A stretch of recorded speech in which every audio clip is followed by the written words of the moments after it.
Hello friends, welcome in our channel Learning ArcGIS। तो start करते हैं आज का सेशन। और आज का सेशन बहुत ही इंटरेस्टिंग होने वाला है क्योंकि आज हम सीखेंगे कि जीआईएस क्या है और जीआईएस का हमारे एवरीडे लाइफ में कहाँ यूज हो रहा है। तो हम सीखते हैं जीआईएस क्या है। ओके, स्टार्ट करते हैं आज का session. What is GIS? GIS means geographic information system. यहाँ जियोग्राफिक का मतलब क्या है? जियोग्राफिक मतलब होता है कि कोई भी ऑब्जेक्ट जो कि अर्थ पे है और उसका अर्थ पे जो लोकेशन है, तो लोकेशन की जो इंफॉर्मेशन देगा वही है उसका जियोग्राफिक डेटा। राइट। तो जियोग्राफिक डेटा क्या होता है? वो डेटा जो कि किसी ऑब्जेक्ट का अर्थ पर लोकेशन को बताता है, वो होता है जियोग्राफिक डेटा या स्पेशल डेटा। और ये इंक्लूड करता है हमारे लैटिट्यूड और लॉन्गिट्यूड को। देन है हमारा इंफॉर्मेशन सिस्टम। तो इंफॉर्मेशन इंफॉर्मेशन कहाँ से आया है? इंफॉर्मेशन आया है हमारे डेटा से।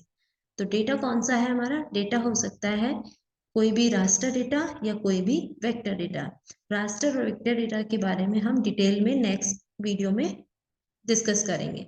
तो इंफॉर्मेशन सिस्टम इंक्लूड करता है हमारे हार्डवेयर को। हार्डवेयर मतलब हमारा जो कंप्यूटर सिस्टम है उसको, और जो सॉफ्टवेयर हम यूज करते हैं, जैसे हम ArcGIS की बात कर रहे हैं तो वो हो गया हमारा सॉफ्टवेयर। एंड डेटा जो हम बात कर चुके हैं, तो ये इंक्लूड होता है हमारे इंफॉर्मेशन सिस्टम में। तो जीआईएस है, जीआईएस इंक्लूड करता है ज्योग्राफिक डेटा को, इंफॉर्मेशन और सिस्टम को। तो आई होप कि इतना आपको क्लियर हो गया होगा। तो नेक्स्ट है, जब आपने इतना क्लियर कर लिया कि जीआईएस होता क्या है, तो अब हम थोड़ा सा डेफिनेशन भी देख लेते हैं कि जीआईएस की डेफिनेशन क्या है। डेफिनेशन क्या है जीआईएस की? कि ये एक ऐसा सिस्टम है जो कि इंक्लूड करता है कैप्चर। डेटा को पहले कैप्चर कैसे किया जाता है, देन उसको स्टोर किया जाता है हमारे कंप्यूटर पे, फिर उसको मैनिपुलेट किया जाता है। मैनिपुलेट मतलब कि कुछ हम उसमें ऐड करेंगे और कुछ उसमें से सब्ट्रैक्ट करेंगे। देन है एनालिसिस। एनालिसिस क्या होता है? एनालिसिस होता है कि किसी भी कॉम्प्लेक्स प्रॉब्लम को हम टुकड़ों में डिवाइड करके और उस पर कुछ प्रोसेसिंग करते हैं जीआईएस के थ्रू। तो वो होता है हमारा एनालिसिस। एक है हमारा मैनेज। तो हम डेटा को कैसे मैनेज करते हैं? मैनेज करते हैं मतलब हम कुछ जियो डेटाबेस बनाते हैं और जियो डेटाबेस की हेल्प से हम डेटा को किस तरह से मैनेज करते हैं।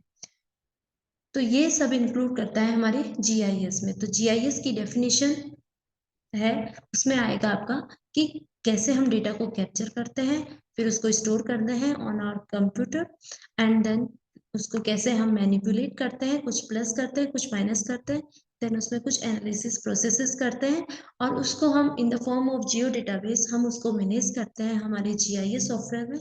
और फिर जो हमारा आउटपुट होता है वो होता है हमारा कोई जो in the form of maps और in the form of tables. तो ये है हमारा जीआईएस का डेफिनेशन। तो चलो आगे हम पढ़ लेते हैं। अब हमें इतना समझ में आ गया कि एक्चुअली जीआईएस क्या है और उसकी डेफिनेशन क्या है। तो फिर हम इन कुछ पॉइंट्स पे हम ध्यान देते हैं जो कि जीआईएस में बहुत ज़्यादा इम्पोर्टेंट होते हैं। तो एक होता है क्वेरी, क्योंकि जीआईएस है वो हमारी क्वेरी को सॉल्व करता है। तो ये बहुत ही इंपॉर्टेंट रोल प्ले करता है हमारे जीआईएस में। एक है एनालाइसिस। एनालाइजिंग मीन्स कि हम बहुत सारी जीआईएस एनालिसिस करते हैं हमारे डेटा पे और उससे एक इंफॉर्मेशन वाला आउटपुट तैयार करते हैं। तो ये है हमारा एनालिसिस पार्ट। देन हम उसमें जीआईएस के थ्रू बहुत सारे मॉडल्स भी बनाते हैं। तो ये है मॉडलिंग। एंड देन जो हमारा रिजल्ट होता है वो result in the form of maps हो सकता है या फिर इन द फॉर्म ऑफ टेबल्स भी हो सकता है। तो ये सब query analyzing modeling and mapping of data based on location, ये सब all are included in our GIS। I hope कितना क्लियर है। तो नेक्स्ट स्लाइड पे चलते हैं।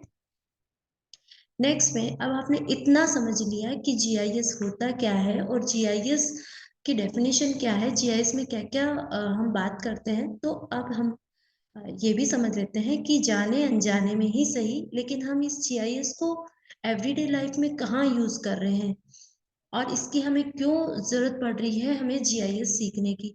तो इसको भी जानना बहुत जरूरी है हम सब के लिए। तो हम समझ लेते हैं कि जीआईएस हमारी एवरीडे लाइफ में कहाँ यूज हो रहा है। First one is mapping. Mapping में मतलब आप और मैं और हम सब यूज करते हैं गूगल मैप्स को। We all are aware about Google maps.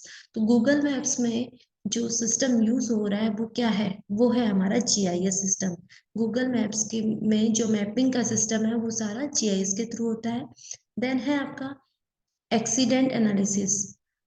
Okay, जब हम रोड पर जा रहे होते हैं और किसी का अचानक से एक्सीडेंट हो जाता है तो हम क्या करते हैं, हम जल्दी से एम्बुलेंस को कॉल करते हैं और एम्बुलेंस आती है और उस पेशेंट को उस पर्सन को एक ट्रीटमेंट दिया जाता है। तो एक्सीडेंट के टाइम पे हमने एम्बुलेंस को कॉल किया तो वो एम्बुलेंस जो कि हमारे नियर बाई होती है वो हमारे पास आ जाती है। तो ये जो एक्सीडेंट एनालिसिस में जो काम कर रहा है सिस्टम वो क्या है, हमारा जीआईएस ही है। देन हम बात कर लेते हैं ट्रांसपोर्टेशन प्लानिंग की। तो ट्रांसपोर्टेशन प्लानिंग में जो लोग काम करते हैं वो क्या करते हैं कि नई रोड को, न्यू रोड्स को या रेलवे रूट्स को कैसे प्लान करना है, इस प्लान के लिए भी वो जीआईएस का ही यूज करते हैं। देन है हमारी अर्बन प्लानिंग। अर्बन प्लानिंग में भी हम जीआईएस को ही यूज करते हैं। तो जीआईएस का हमारी लाइफ में, एवरीडे लाइफ में बहुत ही बड़ा इंपॉर्टेंट रोल है। देन है हमारा डिजास्टर मैनेजमेंट। डिजास्टर मैनेजमेंट मतलब क्या होता है कि जो प्राकृतिक आपदाएं आती हैं उसमें भी हम मैनेजमेंट जीआईएस के थ्रू करते हैं। प्राकृतिक आपदाएं या डिजास्टर क्या होता है, जैसे फ्लड का आना या ड्रॉट कंडीशन होना या फिर अर्थक्वेक का आना, ये सब होता है डिजास्टर। तो डिजास्टर के टाइम फॉर एग्जांपल किसी एरिया में फ्लड आती है तो हम कैसे उसको मैनेज करेंगे, वहाँ के डिजास्टर मैनेजमेंट को। तो उसके लिए हम वहाँ का, उसी एरिया का 4 और 5 इयर्स बैक का जो सैटेलाइट डेटा है वो लेंगे और साथ ही वहाँ के जो गोज स्टेशन है उनका डेटा लेंगे और उन उन पर हम कुछ जीआईएस एनालिसिस करेंगे और उसके थ्रू हम एक मॉडल रेडी करेंगे जीआईएस के थ्रू।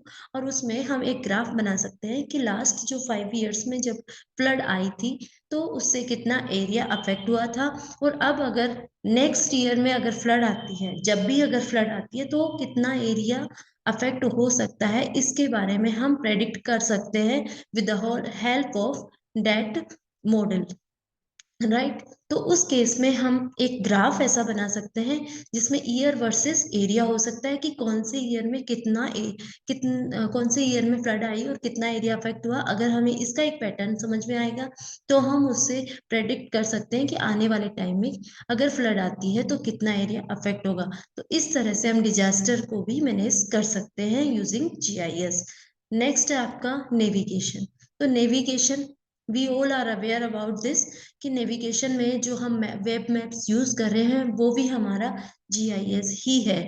तो जाने अनजाने में ही सही लेकिन हम एवरीडे लाइफ में जीआईएस का यूज कर ही रहे हैं। तो नेक्स्ट आपका नेचुरल रिसोर्स मैनेजमेंट। तो जो नेचुरल रिसोर्स मैनेजमेंट है उसके लिए भी हम जीआईएस का ही यूज कर रहे हैं। देन है आपका बैंकिंग।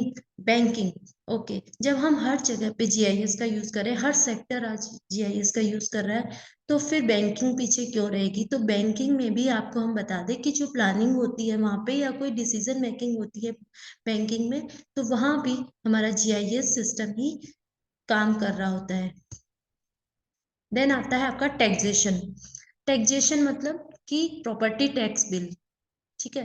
तो आपने देखा होगा जो सिटीज में प्रॉपर्टी टैक्स बिल आते हैं, तो प्रॉपर्टी टैक्स बिल के थ्रू हम कुछ प्रॉपर्टी टैगिंग का काम भी करते हैं। तो प्रॉपर्टी टैगिंग के थ्रू हम ये बता सकते हैं, हम प्रेडिक्ट कर सकते हैं और ये बता सकते हैं कि अगर हमने प्रॉपर्टी टैगिंग का कोई सर्वे करवाया है जीआईएस के थ्रू तो हम ये भी बता पाएंगे कि जो बिल्डिंग्स हैं किसी एरिया में, उस बिल्डिंग के अंदर, जैसे हम मल्टी स्टोरेड बिल्डिंग्स की बात करते हैं, तो एक बिल्डिंग के अंदर कितनी families property tax bill pay कर रही हैं, तो उससे ये पता चल जाएगा कि उस बिल्डिंग में कितनी फैमिलीज रहती हैं और कितने वहां से प्रॉपर्टी टैक्स बिल आ रहे हैं। तो यहाँ जो प्रॉपर्टी टैक्स है या प्रॉपर्टी टैगिंग है वहां पे भी हम जीआईएस का यूज कर रहे हैं।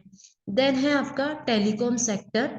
तो आपको भी पता है कि जो आज के टाइम में जो टेलीकॉम सेक्टर इतना आगे बढ़ रहा है, या फिर नेटवर्क सर्विसेज की बात करें, तो वहां पे भी हम हमारे जीआईएस का ही यूज कर रहे हैं, और जीआईएस की हेल्प से ही ये सब पॉसिबल हो पा रहा है। देन है आपका एग्रीकल्चर एप्लीकेशन। पहले की बात थी जब जीआईएस का इतना ज़्यादा हम नहीं जानते थे जीआईएस के बारे में, तब एग्रीकल्चर में हमें नहीं पता थी टेक्निक्स। लेकिन अब आज के टाइम में एग्रीकल्चर में भी हम जीआईएस का बहुत यूज़ कर रहे हैं, और उससे जो फार्मिंग टेक्निक्स हैं उनको हमने बहुत आगे तक इम्प्रूवमेंट कर लिया है। तो इसमें जो जीआईएस है वो एग्रीकल्चर एप्लीकेशंस में भी इसका काफ़ी रोल है, बहुत अच्छा रोल है। जैसे कि अगर जीआईएस की हेल्प से हम ये पता कर सकते हैं कि जो सोइल है उसमें सोइल फर्टाइल है या नहीं। इसके बारे में भी हम जीआईएस के थ्रू पता कर लेते हैं। नेक्स्ट आपका सर्वेइंग। तो सर्वेइंग इन द सेंस कि आप जो हम सर्वे करवाते हैं, ग्राउंड ट्रुथ जो सर्वे होते हैं, वहां पे भी हमारा जीआईएस यूज हो रहा है, क्योंकि वहां हम जीपीएस का यूज कर रहे हैं। देन है आपका डेयरी इंडस्ट्री। जब सारी इंडस्ट्रीज जीआईएस का यूज कर ही रही हैं, तो फिर डेयरी इंडस्ट्री क्यों नहीं। तो डेयरी इंडस्ट्री में भी आपको बता दें कि जो लोकेशन होती है शॉप की, उसको आइडेंटिफाई करने के लिए, एज वेल एज जो डिस्ट्रीब्यूशन करना है या प्रोडक्शन करना है, तो उसमें भी, इन सब की प्लानिंग में भी हम जीआईएस का यूज करते हैं। देन है आपका forecasting and predicting weather. Forecasting and predicting weather कि आज का मौसम कैसा है, और नेक्स्ट आने वाले टाइम में, मतलब कल का या परसों का जो मौसम है वो किस टाइप का रहेगा, इन सब के बारे में जो फोरकास्टिंग होती है, वो भी हम जीआईएस के थ्रू ही पॉसिबल हो पाई है। तो ये है हमारा जीआईएस इन एवरीडे लाइफ। तो आज का सेशन आपको, आई होप कि पसंद आया होगा। और अगर आपने अभी तक हमारे चैनल को सब्सक्राइब नहीं किया है, तो प्लीज़ अभी बेल आइकन दबा के और हमारा चैनल सब्सक्राइब कर दीजिए। और अगर वीडियो पसंद आया तो लाइक कर दीजिए, और स्टे कनेक्टेड। Thank you.